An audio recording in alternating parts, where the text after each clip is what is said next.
I've, I've done this a dozen times. Thank you very much for coming for the interview. Would you please introduce yourself, your name, your birthplace, and where were you born? I'm Arden Rowley. I was born in Phoenix, Arizona, June 9th, 1930.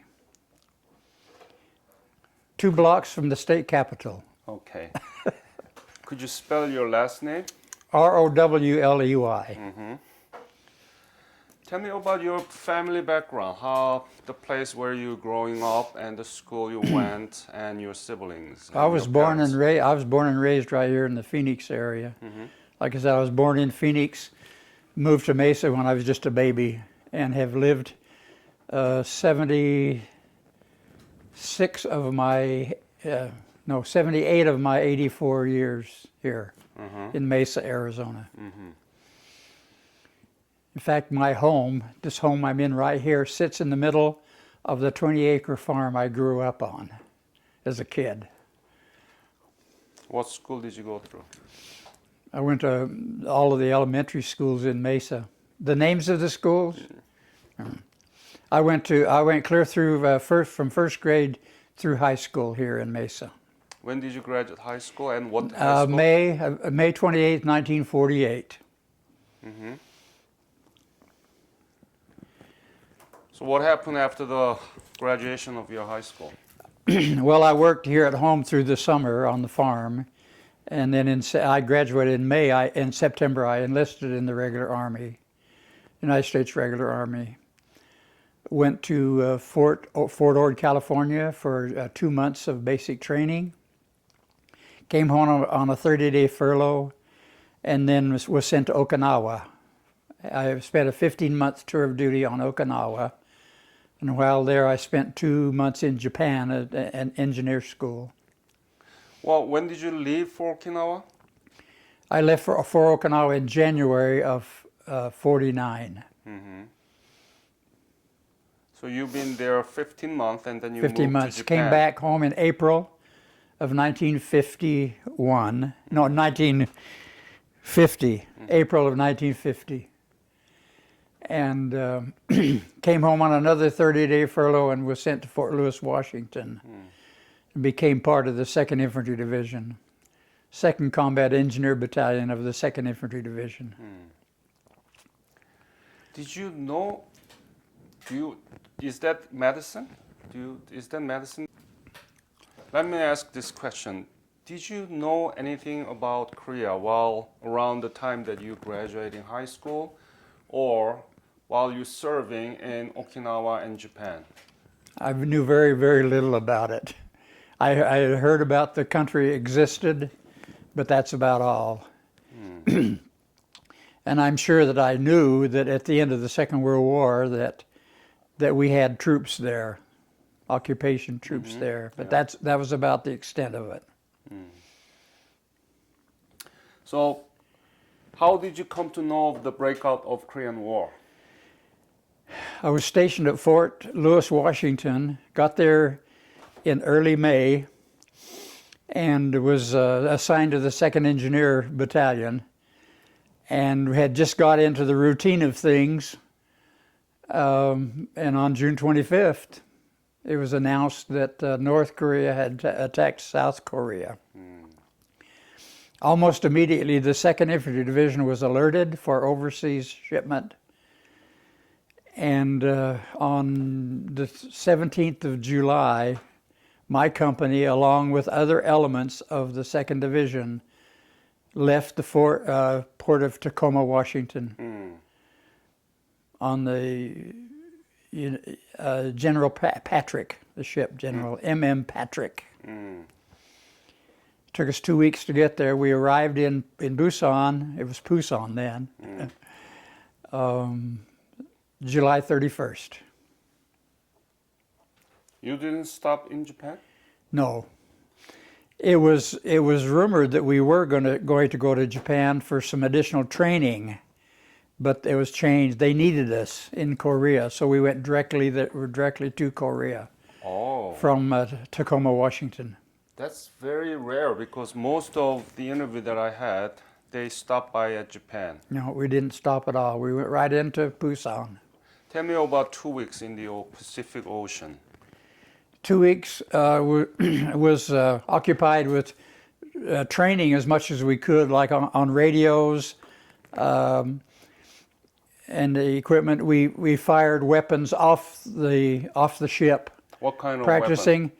Rifle? I was armed with a what was nicknamed a grease gun. It was a 45 caliber submachine gun. 45 caliber. Because I was a Jeep driver. I drove my platoon leader. And of course the M1 rifle and the carbine. And we had just been issued, almost as we got onto the ship, we were issued the new 3.5 rocket launcher, nicknamed a bazooka. And that's the first time we had seen them. And we practiced aiming off the ship, but we didn't fire any rounds. So we were brand new. We had no training on them. Mm-hmm. And I can tell you a story about that later, if you'd like. Tell me. Well, my battalion was put into my company of our battalion was put into the lines over in Pohang, over on the west coast. Yeah. No, it's the east coast. East Coast. Over on the east coast. And we were put into the lines as infantry. They needed infantry right away, and so the engineers company went in and so we set up a line of defense in Pohang. So this is not the story No. inside of the ship. No. No. It's in the Pohang. Pohang. We can talk about that later. Okay. All right. So please tell me about the scene you saw for the first time, the Korea. Actually, it was Busan. Busan. What did you see there? I wasn't very impressed. The city didn't seem to be very large, but we pulled directly into the docks and started unloading immediately. And as we unloaded, of course, and when they got my Jeep unloaded, I got with my lieutenant and I drove him wherever he needed to go. In fact, we were sent on a reconnaissance party ahead of all of the other units and found a place for my company to come up and bivouac a few days later. And within just a few days, they sent us over to Pohang. You pronounce it Pohang, I guess. Yeah. So Busan wasn't really. How about people, Korean people there? Did you see any Korean people? A lot of Korean people. Children. Tell me about those In fact, things. well, what was happening? With the invasion of the North Korean, they call it North Korean People's Army. Yeah. The people were being pushed. Yeah. And down into this small perimeter around Busan, there had to be a million people. Maybe not that many, but can you imagine how crowded that Busan perimeter was? About 50 miles radius around Busan, and they were just being pushed by the forces of war, and they had to just keep out of the way of the North Korean army. They were trying to get away from them. They didn't want to be under the communist control, and so they're refugees, thousands and thousands of refugees. And I remember how my heart went out to them because they had everything they owned on their backs or everything they could carry, either in an A-frame or a little cart or a two-wheel cart pulled by a horse or an ox and that kind of thing. And it was, and that's what we saw up until the time that we broke out of the Busan perimeter on September 15th, after September 15th. With my division arriving there, it bolstered the lines to the extent that we stopped the North Korean advance. They didn't advance any further than about the Naktong River. So did you participate in the Nakdong River battle? Yes. Tell me about those. In fact, the engineers the whole battalion was put in the line then on September 2nd, when the North Koreans came across the Naktong in what became to be called the Naktong Bulge. Named kind of like the Belgian Bulge during World War II. Yeah. So they came across into a village called Yongsan. Mm-hmm. And on September 2nd, our engineer unit was put in the line because one of the battalions of the 9th Infantry had been decimated. And so we spent at least 2 weeks fighting in that area. And we were able to push, the North Koreans came through Yongsan, but we were able to stop them and push them back out of Yongsan in the early days of September and push them back to the Naktong River, the communist forces. You said that you were jeep driver of the Yes. lieutenant?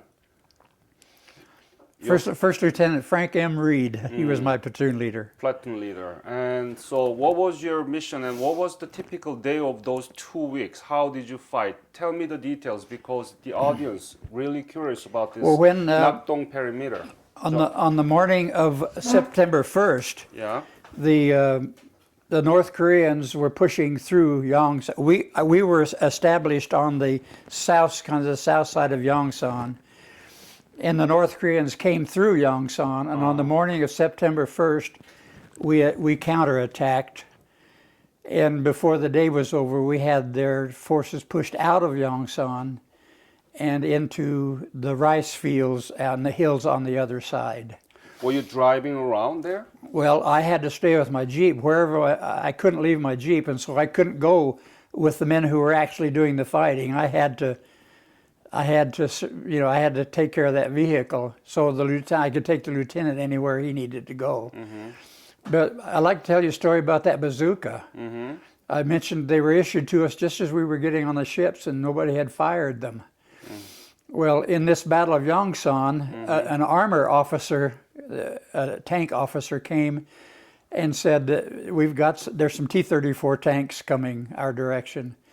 And so the bazooka team of our platoon was, they had the ammunition and they had the bazooka, the rocket launcher, and the ammunition. They had never fired it before. And so the armor officer said, we need a bazooka team up here to take care of those T-34s. And so the team got in my Jeep, and I drove them up close to where the fighting was going on. And Private Leslie Burris, the gunner, and the loader, or the ammunition loader, PFC Myers, was the team. And so they loaded, fired one round, and it went over the tank. Yeah. He adjusted his sight, fired another round, and it right in the middle of the tank. It wiped the tank out. And not only that, but he got 2 more T-34s that very same morning. The North Koreans scattered and went into a house in the area, and the officer said, "Do you think you can put one through the door of that house?" And he did, right through the door, and the Korean soldiers that were inside were taken care of. North Korean soldiers. North Korean soldiers, yes. So he wiped out 3 T-34 tanks and a building that had a lot of soldiers in it in a couple of hours. Do you remember any other scene that you were involved in the severe battle there in the first front line of the Nakdong perimeter? After a couple of weeks, we were taken off the line and shifted over to another part of the line and held there. You see, that was the 1st of September and 1st and 2nd September when I described this battle. But when the Incheon landing was made on the 15th of September, very shortly after that, we were able to break out of the Pusan perimeter, and the North Korean soldiers were fleeing, trying to get north so they wouldn't be cut off by our forces that were going inland towards Seoul. And so we were able to move very rapidly. Sometimes 20, 30 miles a day we would advance. Did you see? And my division went over toward the west to where Cheonju is. Yeah. Went over to Cheonju, and then we headed north through Suwon and up to Seoul. And by the end of September, we had the North Korean army driven out of South Korea. Yeah. Did you move from Busan to Pohang after North Koreans withdrew from there? We were over. Did I what now? After Busan, where did you go? After You went Busan? to Pohang? Well, we went up through Suwon and into Seoul, and we bivouacked. We stayed in Yeongdong-po for about a week. And then the UN command decided then to invade North Korea, and then by the 15th of September we were in Pyongyang. Yeah. And I remember going into a government building in Pyongyang, and here is a huge portrait of Kim Il-sung Yeah. on the wall that's just slashed to pieces. And I remember that. In fact, we stayed in some buildings there. And then we stayed near an airport providing security for the airfield. The supplies were coming in 24 hours a day. And General MacArthur came in his plane at that time. And I remember he got off his plane, I could see him from a distance. Also, Bob Hope gave a show, a USO show there. We built the stage for Where? Bob Hope. Where? In Pyongyang. And middle of October. Yeah. So from Busan to Yeongdeung-po, Seoul, and Pyongyang, you were driving the jeep? Yes, I drove my platoon leader the whole way. So Yes. you are one of the luckiest soldier there. You don't have to walk, right? Well, the engineers usually didn't walk. We had transportation. Yeah. But still, it's your Yeah. kind of private jeep. Yeah, we had internal transportation. We didn't have to depend on an outside Right. source to take us where we needed to go. When this UN forces move up to North Korea, did you see that Korean people following you, or actually they are going down? They were still trying to get south by the hundreds. Right. Yes. Tell me about those scenes. As we invaded north, there were still many hundreds and thousands of Koreans trying to get south. And What did you see? Tell me the details of people. the same thing I saw in the early stages when people just had almost everything they could carry on their backs or on an A-frame or in a cart or just trying to get away from the war. Or on their head, yes. They were just trying to get away from where the fighting was taking place. As we advanced north, the Koreans were still trying to get south. So while you are moving up, where did you sleep, by the way? Where did your platoon leader sleep? My platoon, if we stayed at least a day or so in one area, which we did at times, a tent was erected for my platoon leader, and sometimes I slept in that tent, usually on a pile of rice shocks. Shock, yeah. You know what a shock of rice is. Usually, sometimes that was my mattress. Because the harvest was in, and these shocks of rice, the bundles of rice were standing in the fields. How was the condition of logistical supplies like uniforms and food and ammunitions and so on? It was getting cold. It was by mid-October. It was starting to get really cold. By the end of October, it was probably down. It was below freezing, probably below 32 degrees. And I was issued a complete complement of winter clothing. I understand other men were not that fortunate, but I had everything I owned on my body. I had 6 layers of clothing on the top, and I had 4 layers of clothing from my waist down, and I had heavy wool socks, combat boots, and overshoes, rubber overshoes over them. And by the end of November, for example, we advanced north, Suncheon, Kunuri, and on up to the Chongchon River, Kojangdong, I think was the name of the place. I remember there's a little place called Pugwon. But anyway, we advanced across the Chongchon River, and that's when the Chinese struck.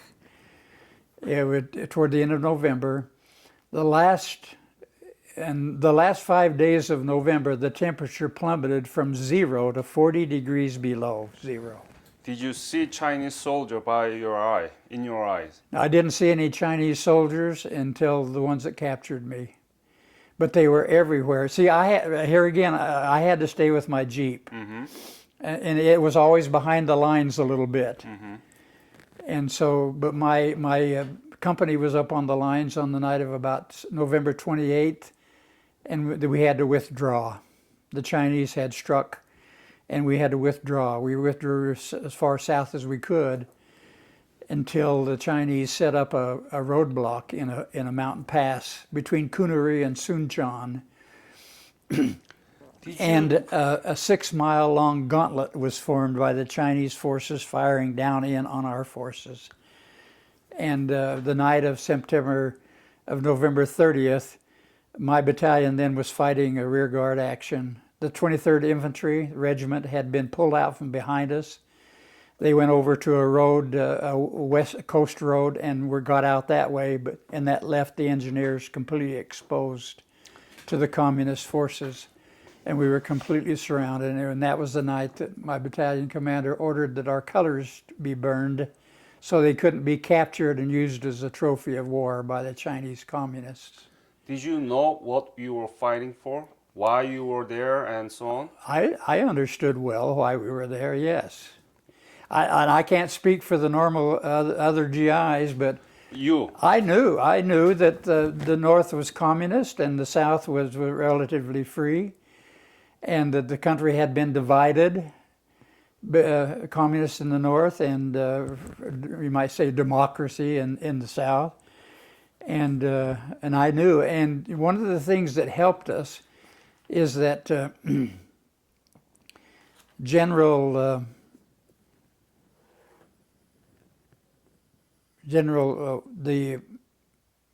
Second Division commander put out a letter to all the men of why we fight, and it was an inspirational letter, and he explained the forces of communism and freedom, and that's why we were there. And just that letter sent out to the troops helped a lot of men understand, who didn't really know why we were there, understand why we were there.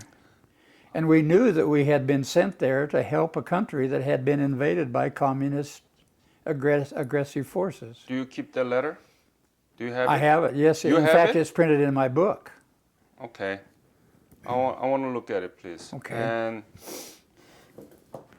so tell me about when and where, how you were arrested by Chinese and put it into the prison. When on the night of November 30th, where things seemed to be impossible, completely surrounded, and my battalion commander ordered that as much equipment be destroyed as possible so the Chinese couldn't get it.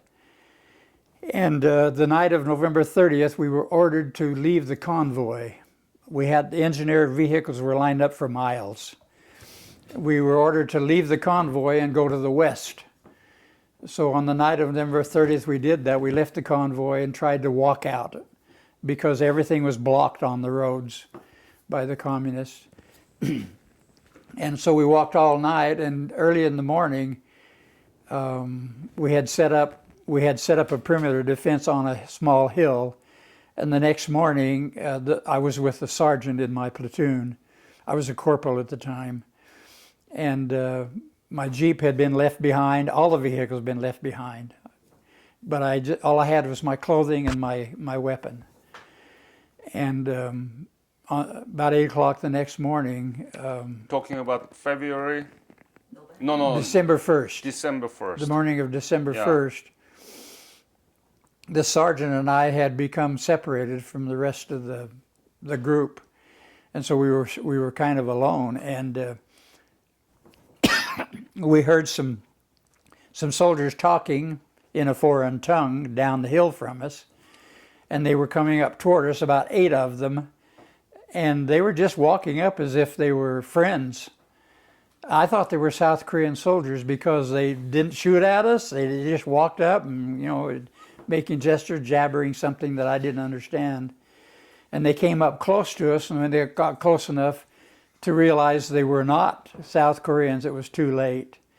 There were 8 of them and just the 2 of us, and they surrounded us, and I thought, I said to this sergeant, I said, are those Chinese or are those South Korean? He said, I don't know. And You so, said you were separated from sergeant. no, I was with a sergeant. This sergeant and I were alone together. Alone Oh. together. I think, thank you, Sonny. So that's how you were arrested? That's Captured? as I was captured. Yes, Ah. that moment of hesitation and wondering whether if they were South Korean soldiers, we certainly didn't want to fire them. I had my weapon with me, but and then when they got close enough to realize they weren't, then it was too late. What were you thinking when you were arrested? The When moment. I was captured, I thought, oh, it's pretty traumatic. Here, one minute you're firing at these guys on the other side, and the next minute you're at their mercy. And I remember thinking, during the time when we got to Korea and we advanced in the Pusan perimeter area, there were several instances of North Korean soldiers killing POWs. In fact, we ran across a group of 36 American soldiers who had been captured and their hands tied behind their backs, and they were shot. And that went through my mind. What if they do the same thing to us that they did to those soldiers? But the Chinese soldiers were not as brutal as the North Koreans, and they didn't harm us. Of course, they didn't feed us very well. They marched us for 24 nights to get to our first POW camp. How many days? 24 nights. We walked at night. We had to take our wounded with us, and we tried to make sure they didn't fall out. Each night we would march until it got early morning, and then they'd put us into buildings out of sight because the U.S. Air Force had complete air superiority.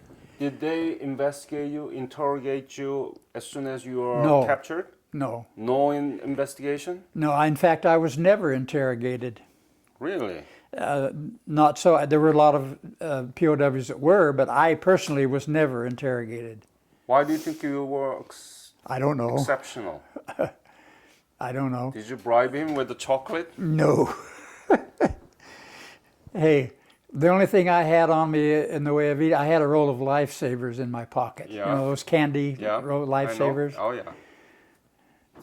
And an infantryman that was captured with us had a can of asparagus soup in his pocket. Uh-huh. And the three of us together ate that. That was our meal. We hadn't eaten for probably 24 hours. So it was completely Chinese soldier, no North Korean Completely soldier. Chinese. Did yes. they feed you? How did they treat you on the way to they the prison didn't, camp? They didn't mistreat us physically, but we had to go a certain distance, whatever they determined each night. We had hardly anything to eat along the way. They didn't feed you anything? Well, we had some. We might have a rice ball or boiled millet or cracked corn or whole kernel corn, you know, boiled in water, but that was about the extent of it. And with hardly anything to eat, each night we got a little weaker and we started losing weight. And then the diseases of malnutrition kicked in, like beriberi, pellagra, and dysentery. Dysentery became a huge killer.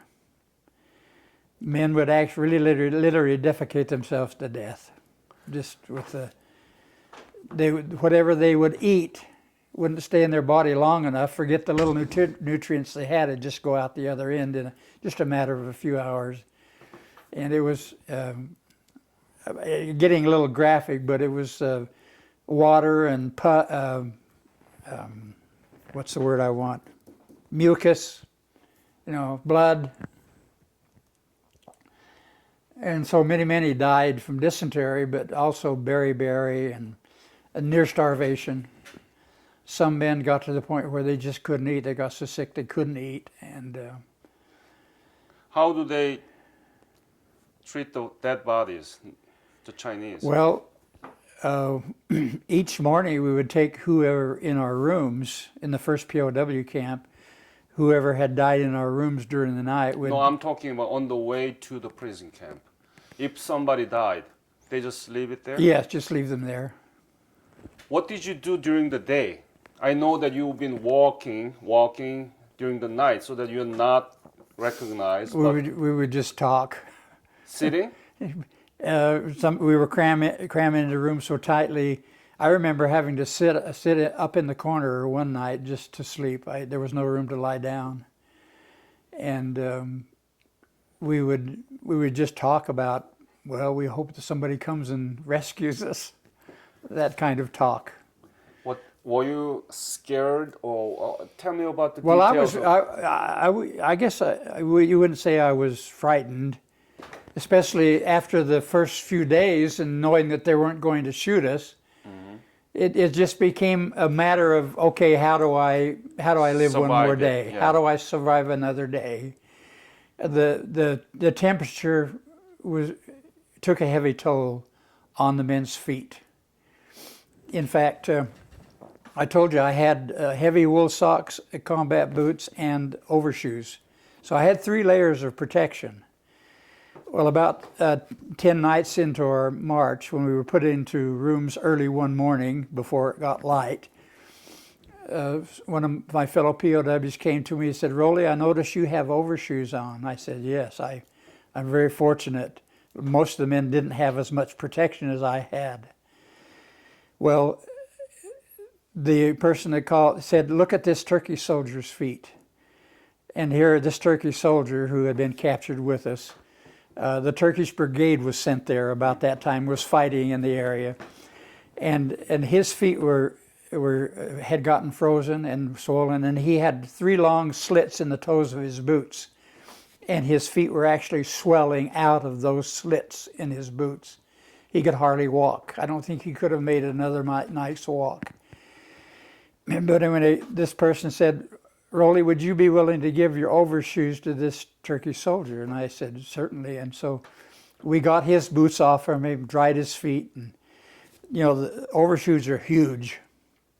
His feet were about that long, and the overshoes were this long.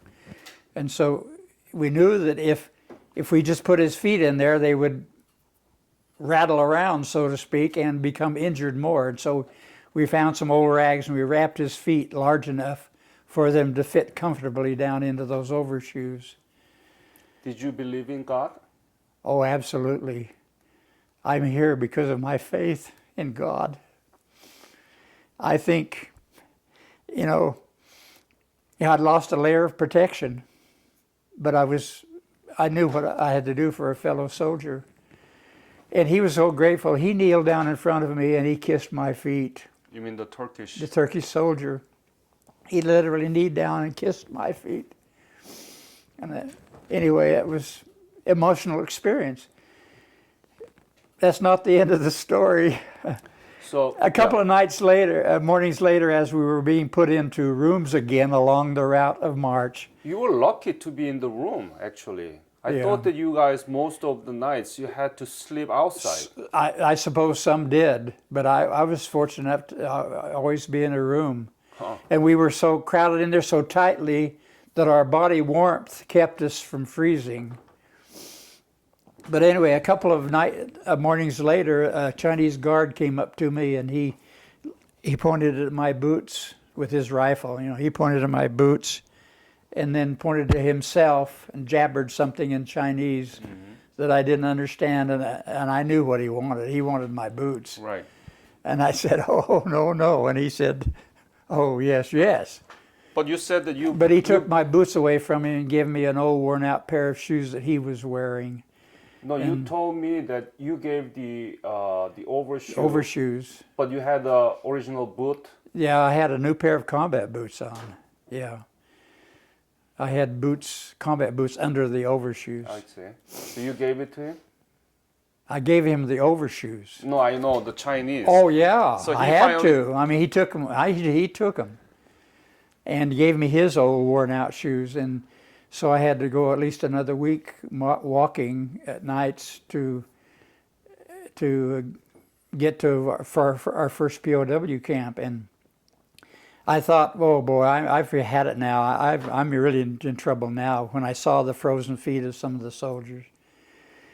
But, you know, I got through that whole ordeal with only slight frostbite. I do believe in God. I know He was protecting me.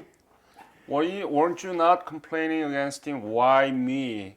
Arrested by Chinese? And No, I never questioned why me. I just tried to handle the situations that came up as best I could. I do remember the second night walking. It was my mother's birthday, December 2nd.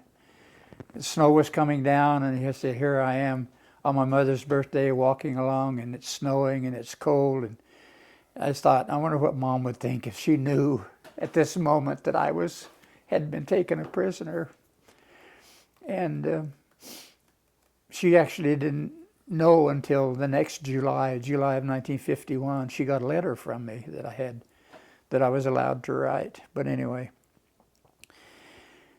so here we are. I might explain a little bit. One of the sergeants who was with us, his toe, all 10 toes were completely frozen. And the stages are, they turn bright red, very painful, and then they turn brown, and then they turn black, and then the flesh sloughs off the ends of the bones. And this sergeant had all 10 of his toes, nothing but bones sticking out the end of his feet. And a Chinese nurse along the way, quote, nurse, said, you know, we've got to get those bones off so his feet will heal. And the only thing she could find was a pair of hedge trimmers. And she took those hedge trimmers and chopped the bones off his feet. Can you imagine the excruciating pain with no anesthesia? You know, but his toes healed and he survived. He came home at the end of the war. Or I should say, after the armistice was signed. And there were quite a few men that were in that same circumstance. did you see that? No, I didn't see him personally. I just know of the story because he testified before a Senate committee when he came home about Korean War atrocities. He testified and told his story. Yeah. But I saw many men who did have some of their toes frozen and the flesh slough off the bone. Yes. So when did you finally arrive at the prison camp? When and what were you thinking when you first I was saw captured that? on the 1st of December. We walked for 24 nights and walked into our first POW camp the next morning. That's Christmas Day. What a splendid Christmas And for you, huh? we stayed, we thought, oh, you know, things are going to be better. But we had hardly anything to eat. A bowl of rice, a bowl of millet. We had no rice. A bowl of millet or cracked corn, one in the morning and one at night. And that was all. And men were... What is the name of prison camp? It was called, at first we called it the mining camp because it was a barracks for miners at a bauxite mine. But then it became known as Death Valley. We call it Death Valley because in the next 2.5 weeks, about 250 men died there. How many? About 250 to 300 men died In about a 2.5 week period. 2.5 week period? Yes, dysentery, half starvation, sometimes the cold. What is it? Byeokdong prison camp? No, that was later. This was a place called Pukchin Taragal area. What? Pukchin. Can you spell it? Puckchin or Puchin. Puck H-I-N. Chin. Pukchin, C-H-I-N. Yeah. Pukchin Taragal. T-A-R-I-G-O-L. T-A-R-A. T-A-R-I-G-O-L.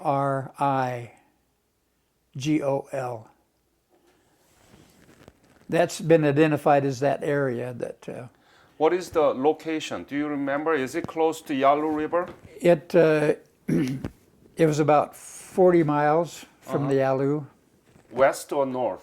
West. South. South. 40 miles south of the Yalu. as the crow flies. Of course, after we were there for 2.5 weeks, we didn't bury the men at all. The Koreans would come in daily and haul the bodies off with ox carts. But it was under the Chinese control. Was it North Korea? No, the Chinese were in complete control of us all the time.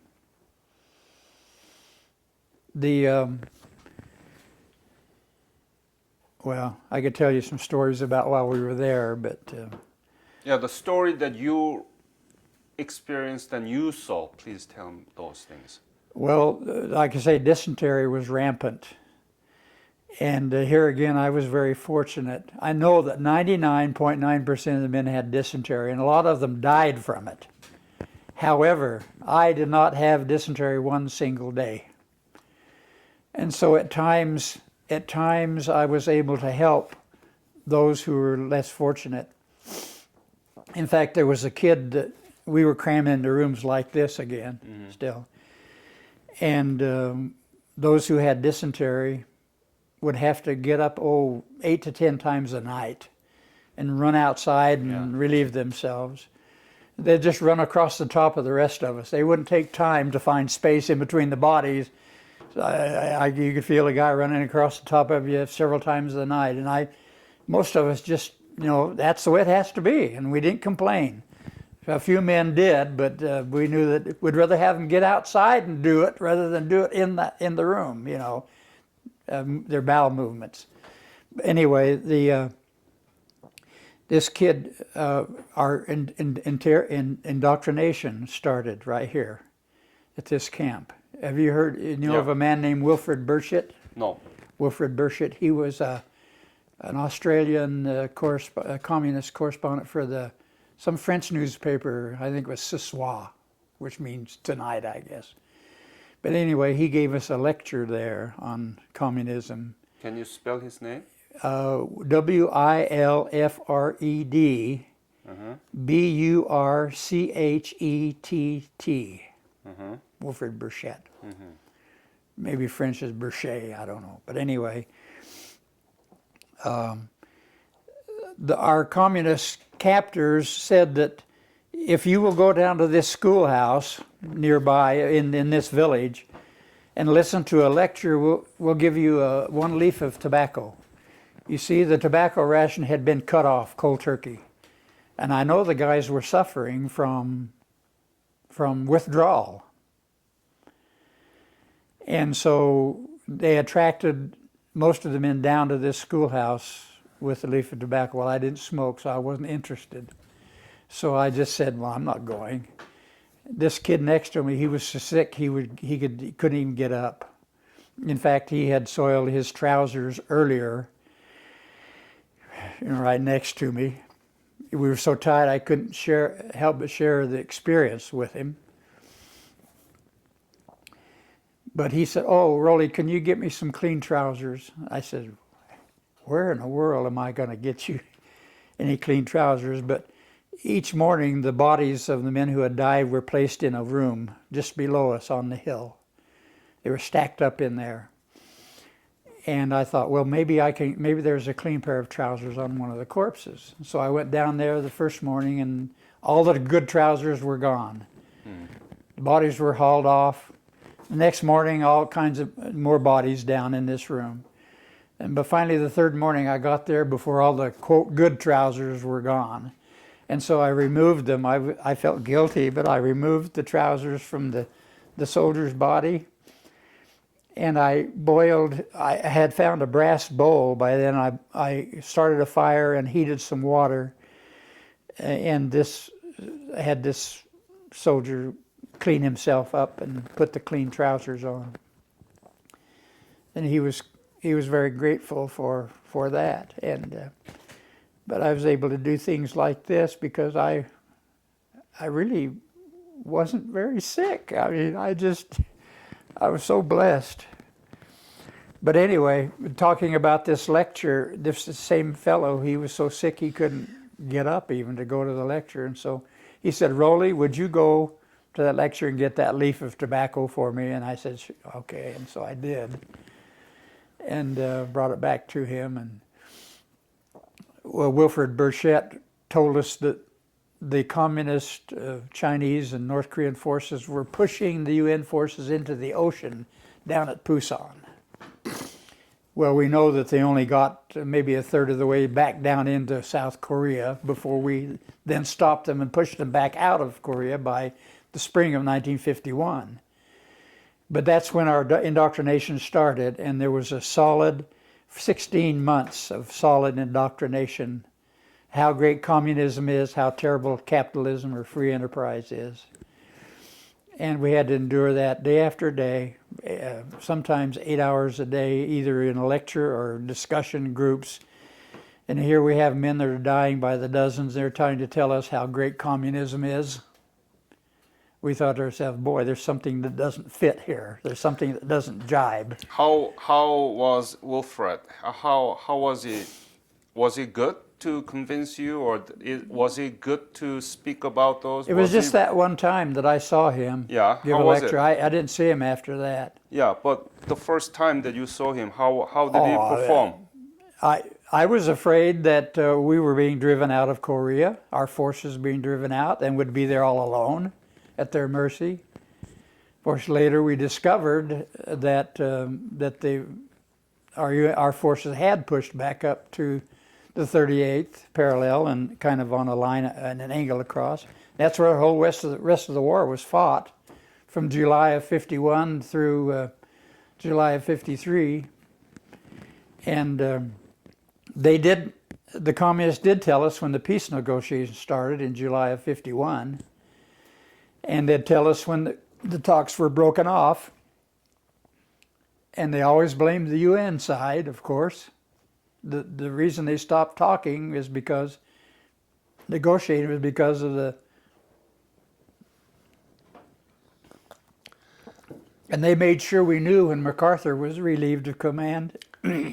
I did some interview with the POW and former POW Korean War veterans, and they told me that they were able to keep the Bible in their pocket. Some men did have New Testaments. Yes. New Testament. Yes. Uh-huh. It usually wasn't the whole Bible, it was the New Testament. Right. So that's true. Yes, there were a few of those. In fact, I used one in my third POW camp to help conduct an Easter sunrise service. How did you get that? One of the men had it. One of my fellow POWs had it. I could tell you 1,000 stories. The first 8 months was a period of starvation and sickness and death. But once the negotiations started, things got markedly better. And you know why. Yeah. If they were successful in stopping the fighting, they had to send us home in a prisoner exchange. And they couldn't afford bad advertising for communism, right, to send a bunch of men who looked like they had been in Dachau or Buchenwald of the Second World War fame, you know. And so things gradually got better.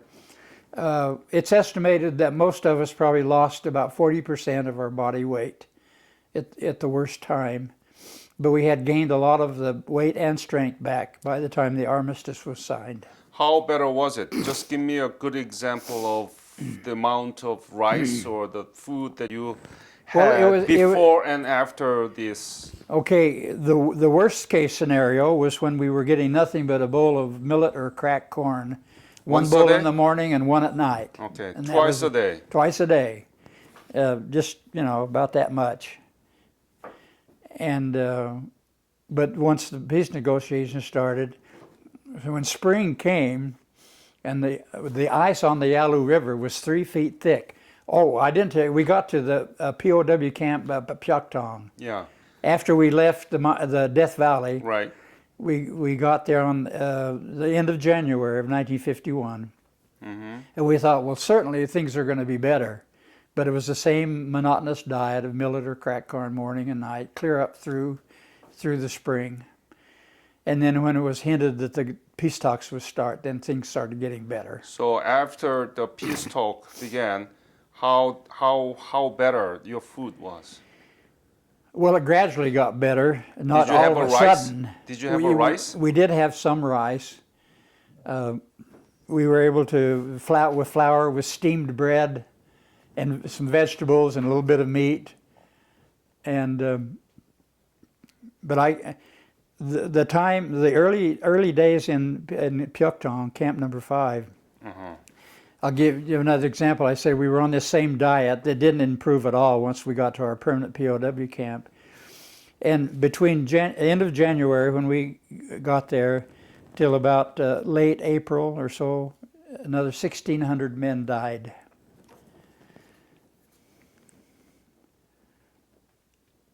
And it was a real difficult to try to bury them in the frozen ground.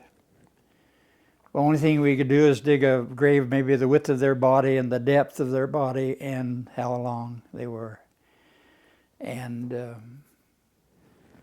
in fact, I remember one burial detail I went on that we had finished burying the last man, and one of them who they helped us carry the bodies over there died, and we had to dig one more grave for him. Was all of Pyeongtaung camp were under Chinese control, Yes. or Yes. some of them controlled by the North Koreans? I think early on it was controlled by the North Koreans a little bit, but eventually the Chinese communists took over the entire camp system and controlled it completely. And here again, the reason they, as many of us survived as did, which was about 50%, is because they wanted to indoctrinate us. They wanted to teach us communism. The philosophies of Marx, Engels, Lenin, Stalin, Mao Zedong. So actually, they want to indoctrinate so that they had to feed you and make you surviving. That's right. That's another reason How that did things you got know? better. That they couldn't tell us all of this good stuff about communism when we were still dying, and so the deaths essentially stopped by the summer of 1951. There were hardly any deaths after that. For two reasons: the indoctrination lectures, them wanting to teach us communism, so things got a little better, and the peace negotiations. Yeah. They didn't know when the war was going to end, and they have to send us home. When did you first? You said that you wrote back to your mom July of 1951. No, I wrote to her in February of 1951. I still have that letter. And they just gave us a piece of rice paper and a pencil, and we wrote a brief letter. And my mother got it in July. I wrote it and sent it in February, got it in July of 51. And that's the first, she had gotten the missing in action telegram, the MIA telegram, but that was all. And when she got this letter from me, that's the first she knew that I was still alive. Some 7 months, more than 7 months after I had been captured.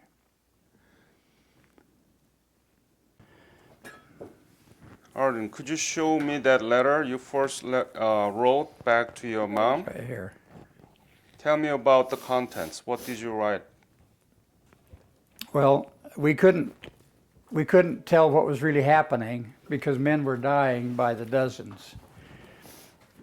And, whoops. I can read it to you, it's quite brief. Dearest Mom and Dad, I don't know exactly what to say or how to tell you that I am a prisoner of war. I know you must have worried a lot about me. I am still in good health. I want you to know that I pray often for you folks at home, and also for all of us fellows here in the PW camp, for our quick and early return home. I know that with God's kind care and protection, I will come home to you. Contrary to what has been said, we are being treated as well as these people can treat us. I'll close for now, hoping that this letter will reach you and you will know I am safe. Your loving son, Arden. You notice I said, contrary to what these people are treating us as well as they can treat us. So it was open to interpretation. Yeah, you had to write it that way, otherwise that letter I would not go I couldn't out. say men around me are dying every day. I had to make sure I said. I remember sometimes the POWs would write home, and they would say, "Mom, I'm in good health. I'm back up to 145 pounds." Well, the kid, you know, indicating he's in good health, so his letters got through. But the kid was a strapping 185 pounds or something like that. He got the message through that how much weight he had lost. Yeah, I'm back up to 145 pounds, you know, kind of thing. Were there any kind of groups that were trying to survive? What did you do? What did you talk, or how? Is there any mechanism or anything that you guys were trying to survive? During the period of almost starvation, we would be forced to go to these lectures, and then they would give us questions. We would take them to our room, and a Chinese official would usually be there to make sure we discussed the questions. And we had to make sure we wrote the answers they wanted to the questions. I called them commie-pleasing answers. We knew that if we'd just answer them right away, write them down, and get them out of the way, then we could talk about food. And that was the subject of almost complete conversations, talking about food, talking about Mom's, delicious pot roast, my aunt's delicious cinnamon rolls, and men would describe meals in detail, how their mother would fix them, and we'd feel like we were actually eating them, which we were not, you know. And but when things got better, then the subject of conversation got off from food onto other things. There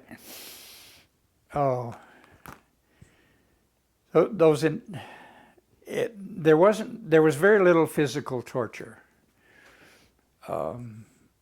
because the Chinese wanted to teach us communism. I guess if there was any torture, it was mental torture. Having to listen to that, what I considered baloney, bunk, day after day after day. And we resisted the indoctrinations pretty well. Even though in the final analysis, some 21 Americans chose to stay with the communists. 21? 21, yes. I knew 8 of them personally. Oh. Because I was in 5 POW camps altogether. They moved me around for various reasons, but... Why? What is the reason that you conjecture? Well, you know what? Each one of the squads, each room was called a squad, and the Chinese assigned or appointed a monitor, what they call a monitor, who would, after the lectures were over, the monitor would be handed a sheet of questions, take them back to their rooms, would discuss them, sometimes with the Chinese present, sometimes not, and we wrote the answers we knew they wanted quickly and talked about food. Well, I was assigned as a monitor in my squad, so I'd get the sheet of questions, would answer them, and this would go on day after day after day. Finally, we decided amongst us, including my squad leader, who was a guy named Sarish, you know, this is baloney. We know they're not going to kill us because they're trying to, they would have by now. And so we got our heads together one day, and when we were given the questions, we're going to write the answers how we really believe they are. And so we wrote answers that were just exactly the opposite of what they expected. Well, each time, all of the monitors would have to go down to Chinese headquarters and report, tell the Chinese officials what we had discussed and what answers and so forth. So each one of us would take our turn. When it came to my turn, They said, well, what about you, lowly? They can't pronounce R's, and so I was lowly, not Rowley. And and I said, well, this, and this. And I told him how we really felt, and boy, he got really surprised. He said, no, no good. You know, wrong answer. And so for a length of time, he was sitting there trying to convince me that my answers were wrong. And the other guys were impatient. They said, oh, Rowley, come on, tell him the answer he wants so we can get out of here. Well, finally, they let the other monitors go, and they kept me there and lectured me for a couple of hours about how bad I was because I wasn't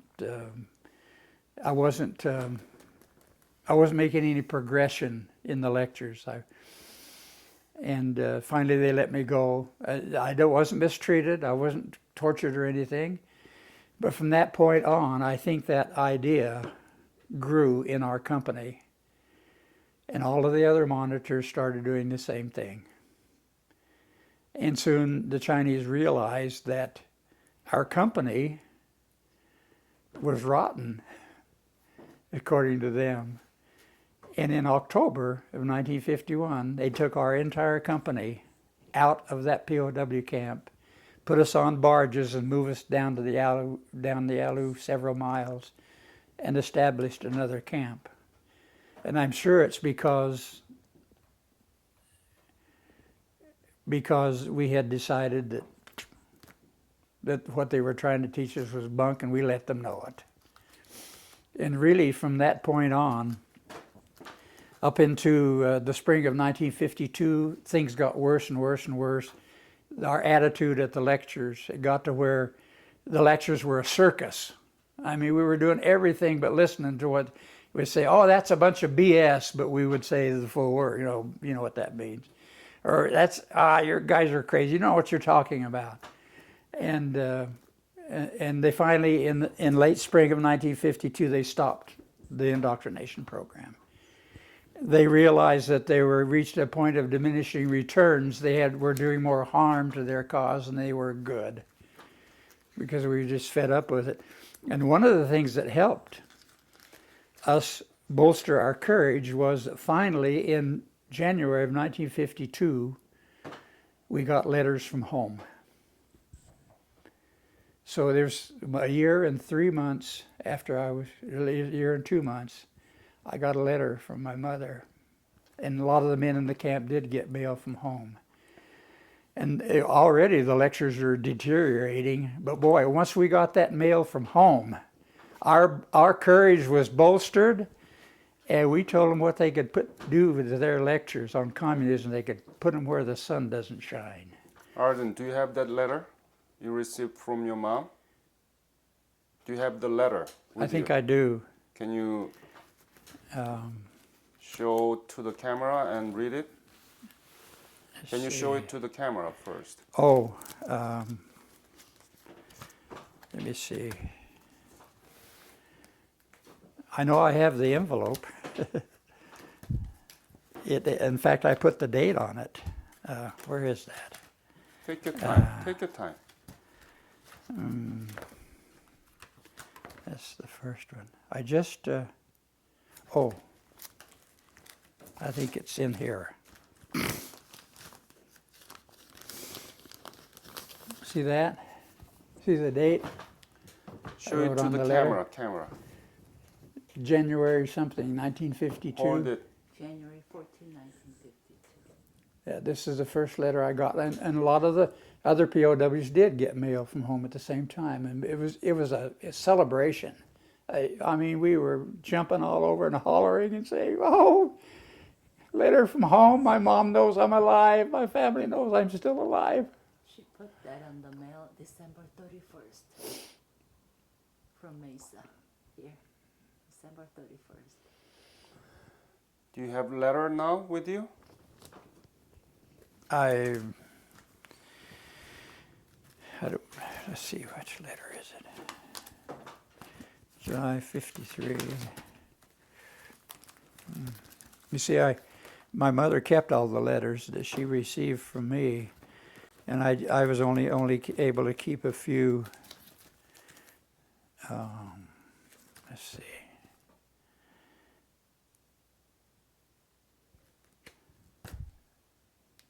July 52, 52.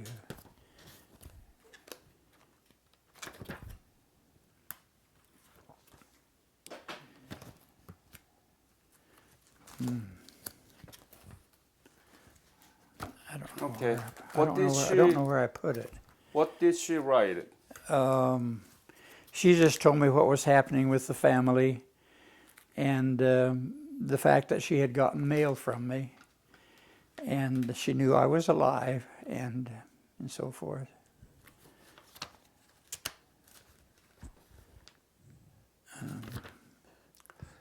Here it is, December 30th, 1951. Show me. Oh, Show no, me. that's 51. Yeah, 51. Show it to the camera, please. There it is right there.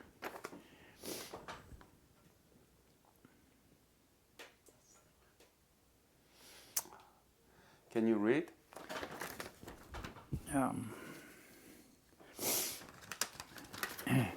December 30th, 1951. Dearest Arden, just wrote to you a few days ago, but now we have been given a new address, and I'm afraid you won't get the other one, so I'll try again. And I didn't get the other one. This is the first one I got. Everything at home is fine. I've written several letters to you, all with about the same news. I figured if you didn't get one, you might get another. The latter part of July, I got 2 letters from you, and that's the one I wrote in February. Letters which had been written in February and March. You've no idea what those letters meant to me. Old as they were, my faith that you were still alive was given a big boost. Then when I got the telegram from the government that you were on the prisoner of war list, and that was December of 1951, that you were on the prisoner of war list, I was indeed grateful, and there was great rejoicing in the family. Of course, we spent the evening phoning people, and then when it came on the radio news, vast people started phoning us. And then she just went on with some brief news about the family. And so that's pretty much what she wrote. Thank you. Yes, there was the official POW list wasn't released by the communists, even though my mother had gotten this letter in July. It wasn't released until December of 1951, and by that time, at least 50% of the POWs had died. And I can just imagine when those lists were published in the newspapers throughout the United States, how some families looked at that list hoping to find their loved one, and his names weren't there because so many had died by then. What was your weight at the time? At what time? When you returned? When I returned, by the time I got clear back home, I was 160 pounds. I was 175 when I was captured. But as soon as the armistice was signed, and as soon as they thought, even before July 27th, when they thought the things were pretty close, I mean, we saw food that we hadn't seen in 2.5 years. They started giving us everything they could get to us. Meat?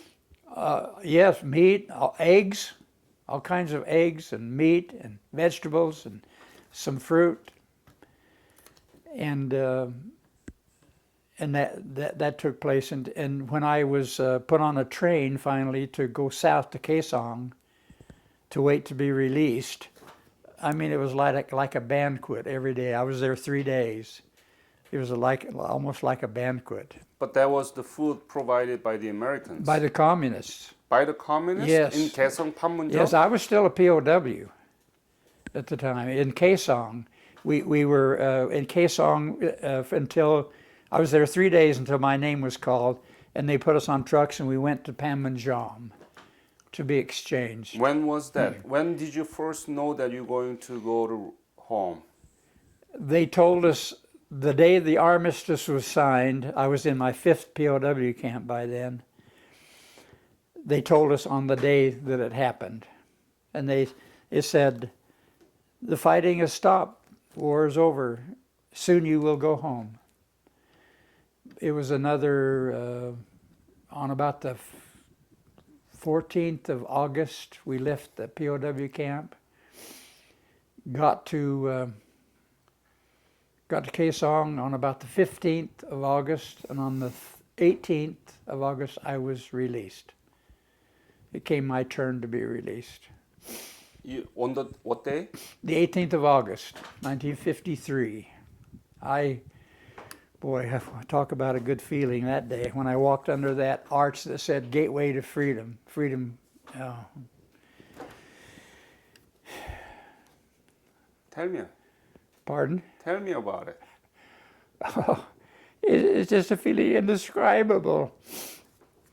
First of all, in the Chinese trucks, we approached that exchange point, and when I saw in a distance those GIs with those uniforms on, those American soldiers with their GI uniforms, I thought, boy, we really are going to be free. And when we pulled up to that exchange point, put a ladder up to the truck, and we walked down, and to walk under this arch, it said, "Gateway to Freedom." As soon as I walked under that arch and into the hands of the American soldiers, I mean, it felt like a 50-ton anvil was lifted off my shoulders. It was just a day of celebration.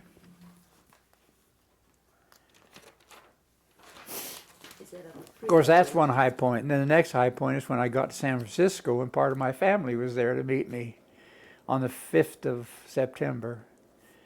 It took us 2 days to drive home in my brother's car. I got back into Mesa on the 7th of September, it was Labor Day, and met the rest of my family. So those 3 highlights were the times that I were absolutely... So when you crossed the Freedom Gates, Mhm. is that the no return bridges, or? No, the Bridge of No Return was on the way from Kaesong to Panmunjom. That bridge that I went down to in June, that Lieutenant Colonel Edwan was his name, took me, escorted me personally down there, and I walked out on that bridge. That was the bridge the communist trucks came across as they were going from Kaesong to Panmunjom for us to be released. What did you do after you returned home? Tell me about those briefly. Until you went back to Korea. I didn't do anything for a while.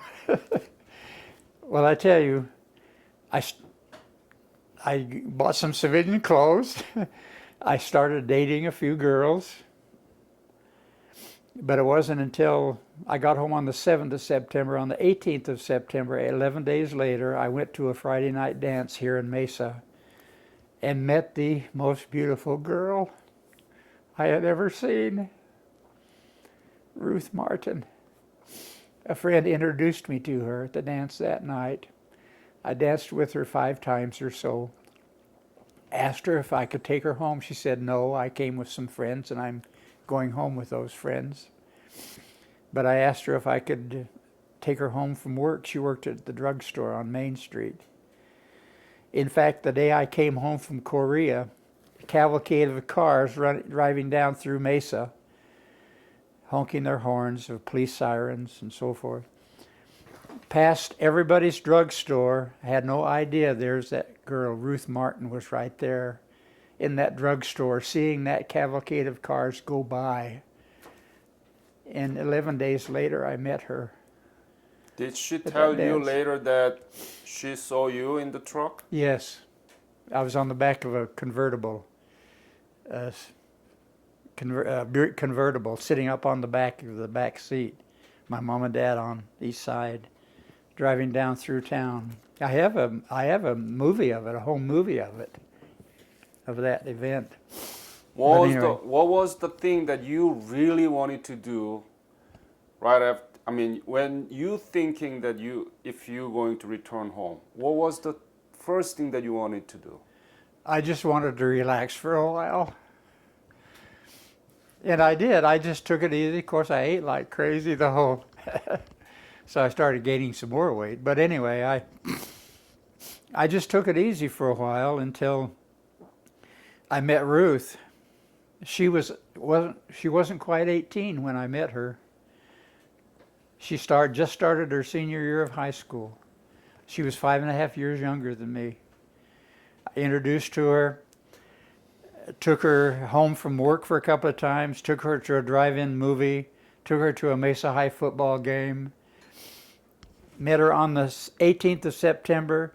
The evening of the 2nd of October, I proposed to her. 2 weeks. And she said yes, without hesitating. She got married. And we were married on the 25th of November. Did About 2.5 months after I got home.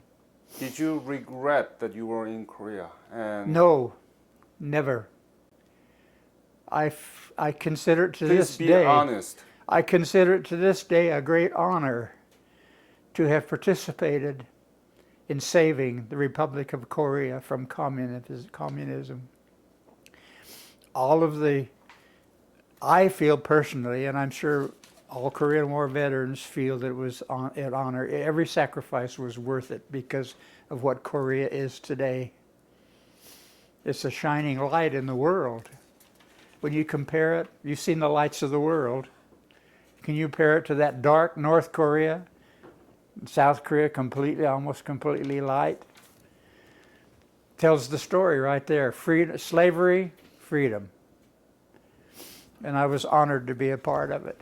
And I'm sure that if you could ask all of the men who died in combat and who died in the POW camps, I'm sure that if they could see South Korea today, they'd say, yes, the sacrifice was worth it. But when you were in the POW camp, were you thinking same?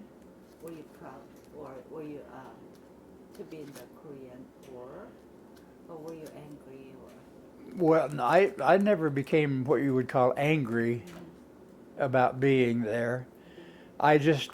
Most of us just accepted it, and we adjusted to the circumstances, hoping that we would be one of the ones that survived to come home. The continual indoctrination kept our minds busy quite a bit, and us thinking about, well, we know that isn't true, and so forth. I remember, Sonny, in my 4th POW camp, I got a letter from home. There's a picture of my sister posing on the hood of a brand new Oldsmobile automobile. The Chinese instructor came and says, "Who is this?" I said, "Well, that's my sister." "Whose car?" I said, "Well, that's a brand new Oldsmobile that they just got." No, impossible. Nobody can afford an automobile in the United States. I suppose you wouldn't believe that every home has a refrigerator either then. You were there in the camp more than 2 years and 8 months. 33 months. Yeah. And looking back those years now, from Mesa, where you were, growing up, what do you think? How do you put those 2 and 8 month period into a perspective? How do you deal with it? I usually tell people this: it was $1 million experience. I wouldn't take $1 million for it, but I also wouldn't go through it again for $1 million. Why? I feel I was strengthened by the experience.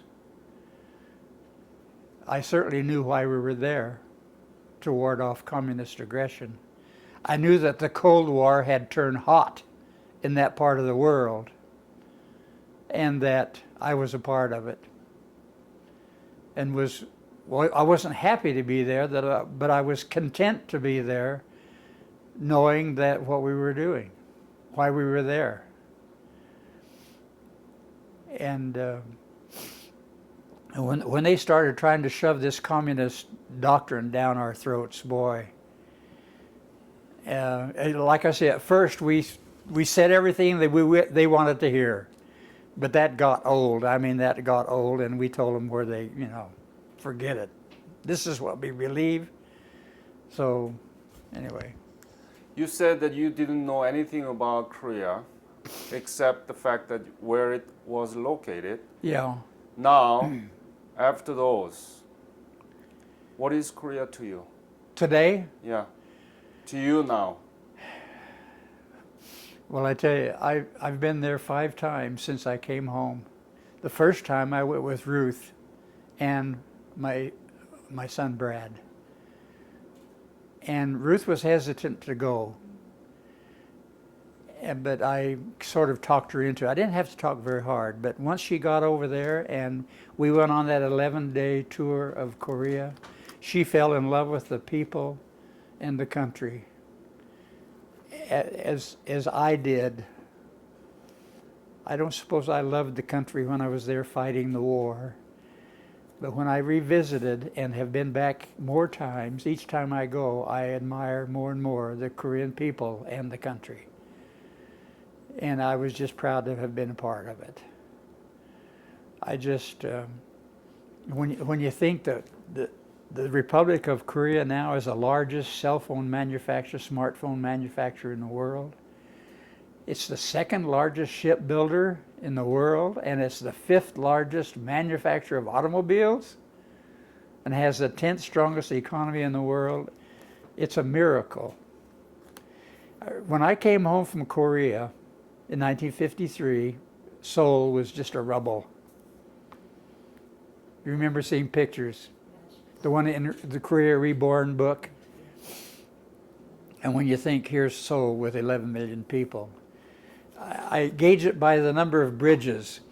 When Brad and Ruth and I went in 1994, we went to the top of the 64 building, the tallest building in Seoul at the time. And I looked out this plate glass window. I looked down on the Han River, and I said to Brad, "Look at all those bridges over the Han River." And he said, "Well, what's that? Such a big deal, Dad?" I said, "There was one bridge. When I went through Seoul in 1950, there was one bridge, and that bridge was constructed by U.S. Army engineers that we could get across so we could go on and drive the North Koreans out of the rest of Korea." And he said, "Look at those bridges. There are 30 bridges across the Han River in Seoul today." And that's a measure of the progress they have made, from one bridge to 30. That is a treasure. Your mom saved everything here. What would you say to God when you go to the heaven? What would you say to the God about the Korean War? I would say, "I thank thee for the opportunity that I had in the history of mankind to help a nation that needed help." You know that inscription at the foot of that lead soldier in the Korean War Memorial? "Our nation honors its uniformed sons and daughters who answered their country's call to defend a country they did not know and a people they had never met."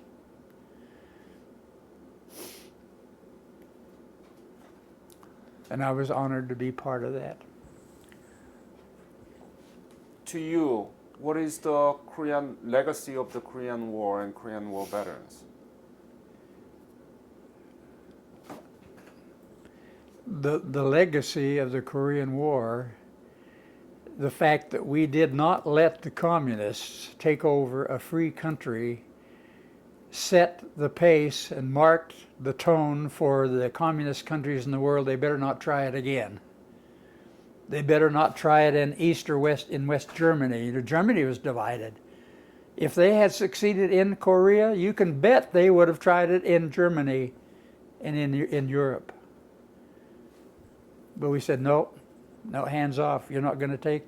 And even though we didn't unify Korea, and that's a sad note of the Korean War, is that we did not, and we could have unified Korea if the politicians had led us, hadn't got in the way.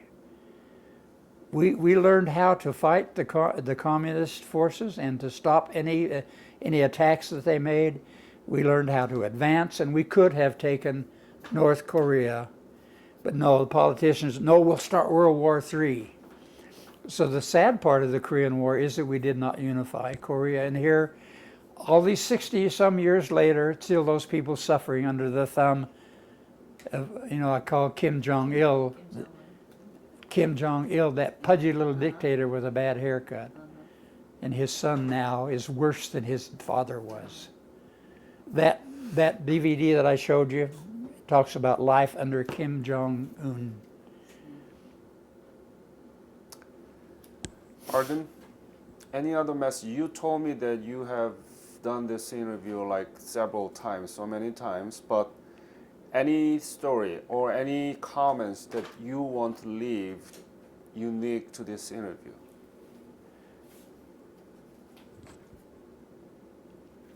I feel that our freedoms are in jeopardy in our nation today. Now? Yes. Let's put it this way, and I've had a chance to talk to high school students recently. One day, 270 students. I tell them, at least one point in my presentation, we POWs who survived the death and the indoctrination of the Korean War POW camps, we resisted the indoctrination. We came home with a strong faith in our country. We went about our lives meeting and marrying our spouses. I lived with her for 57 years before she passed away about 3 years ago after a 20-year battle with cancer.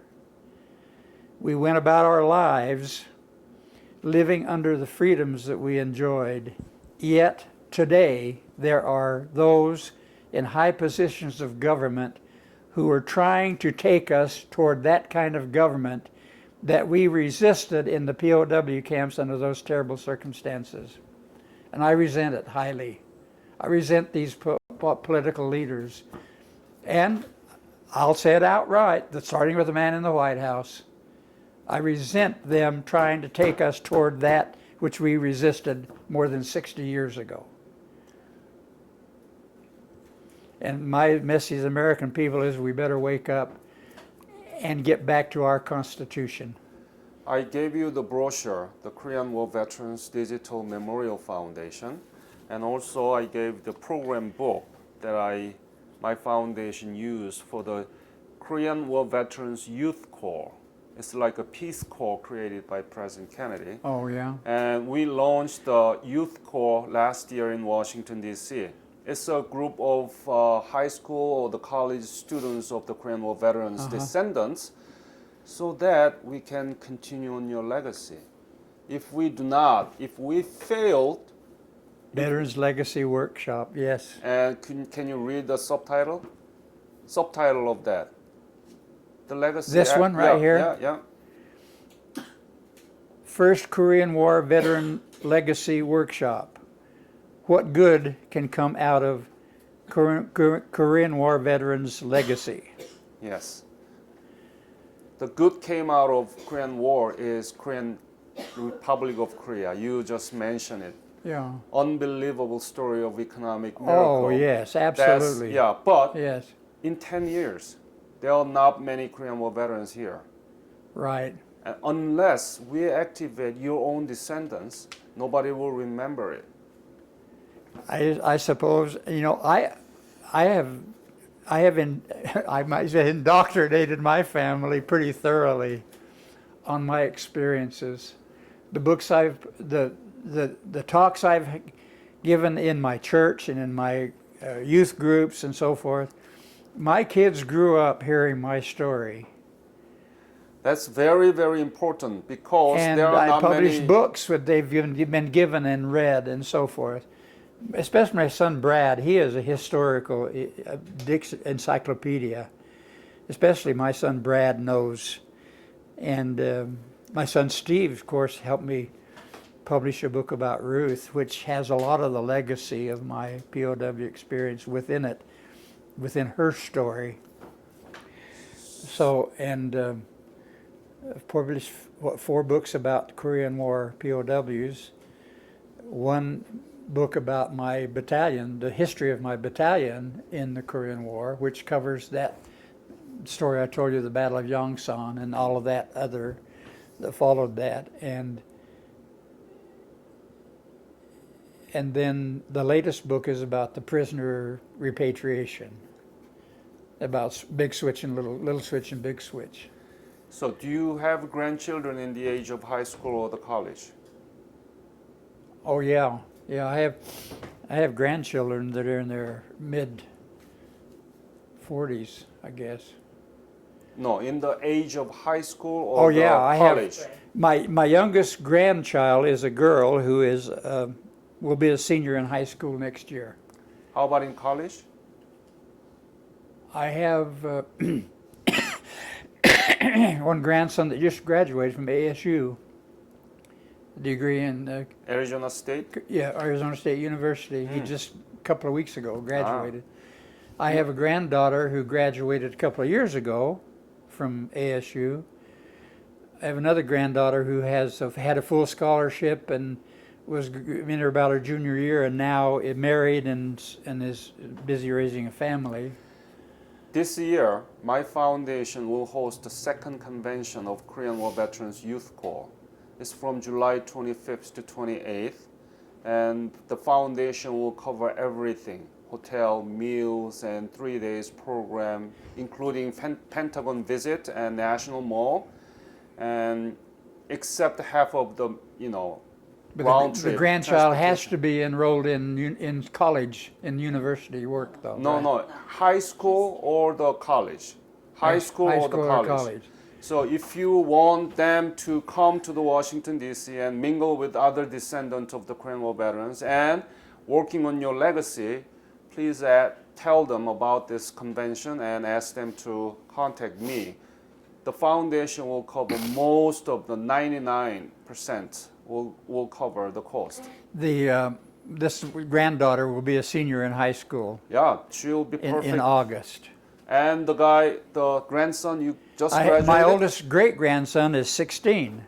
No, the son who graduated from ASU just graduated. Oh yeah. Yeah. Yeah, Austin. Yeah, Austin. Could you tell them about this opportunity? Because as I told you, unless our own family Yeah, work on your legacy, nobody will remember it. that's true. And I don't know whether my grandchildren are paying enough attention. They've been exposed quite a bit, but I don't know whether.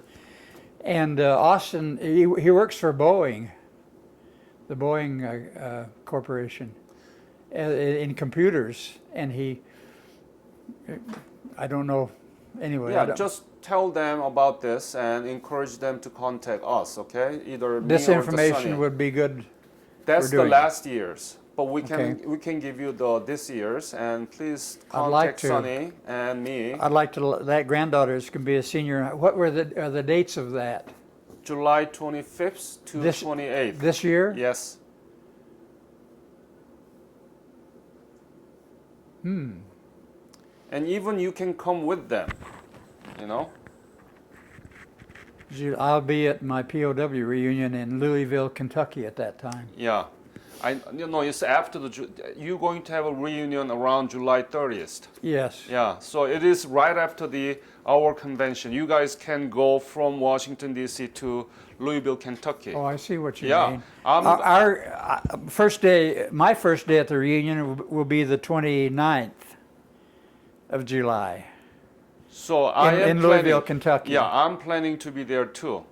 Oh, that would be great to be there. Yeah, so please talk to your grandchildren. I If- could go with my granddaughter. Is that what you're saying?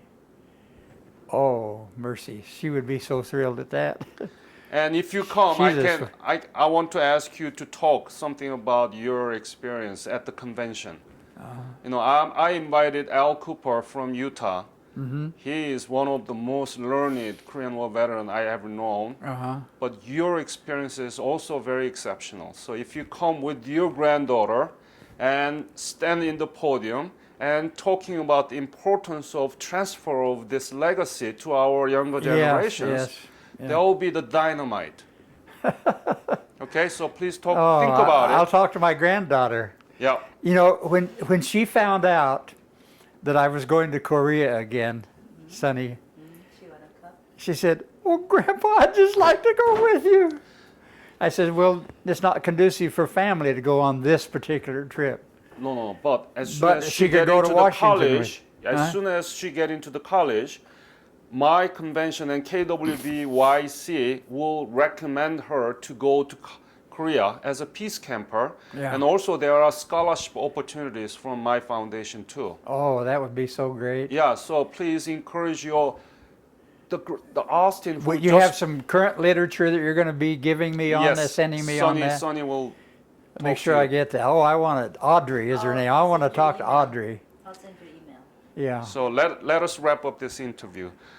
Thank you so much again for your service, your sacrifice, and all the story that you shared with us today. It was an honor and a privilege. Thank you. And any other last message to this interview? Save your money.